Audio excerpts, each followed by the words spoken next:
Professionally makeup artist হিসেবে আমি কাজ করছি বিগত 1 বছর ধরে। তো যাই হোক, আপস অ্যান্ড ডাউনের মাঝখানে অনেক কিছু এক্সপিরিয়েন্স আছে। তো তার মধ্যে থেকে আজকে আরও একটা এক্সপিরিয়েন্স তোমাদের সাথে শেয়ার করব। তো আজকে আমি সাথীকে নিয়ে যাচ্ছি, কারণ আমার সাথে যে যায় সে হলো আসেনি। তো আমরা বিয়েবাড়িতে চলে এসেছি। আজকে হলো রিসেপশন লুক ছিল, আর এখানে আমাদের নতুন বউ ভাত কাপড় সেরে জাস্ট উঠেছিল। তো তারপরে আমি এখানে আমার কাজ স্টার্ট করেছি।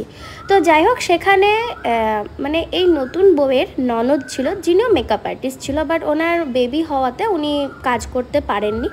তো উনি এসে আমাকে প্রচণ্ড পরিমাণে বলেছিল এই করবে ওই করবে সেই করবে, মানে প্রচণ্ড একটা ভাব নিয়ে বলছিল। তো আমি তখন ওদেরকে একটা রিপ্লাই করেছিলাম যে আপনি আপনার কাজে বেস্ট, আমি আমার কাজে বেস্ট। আপনার কাজ করার টেকনিক আলাদা, আমার কাজ করার টেকনিক আলাদা। তো উনি হয়তো ভেবেছিল যে আমি কিভাবে রেডি করব না করব তার ঠিক নেই, এই কারণে উনি আমাকে যথেষ্ট পরিমাণে বলে যাচ্ছিল এই করবা না ওই করবা না। তো আমি ডাইরেক্টলি তখন একটা কথা বলেছিলাম, আপনি আমার উপরে ছেড়ে দিন, আপনি সবার শেষে আসবেন। তো এটা হলো আমার লাস্ট লুক। আমি ব্রাইডকে পুরোপুরি রেডি করিয়ে দেওয়ার পর সেই মেকআপ আর্টিস্ট, মানে এই নতুন বউয়ের ননদ, এসে আমাকে বলেছিল তোমার কাজ খুব সুন্দর।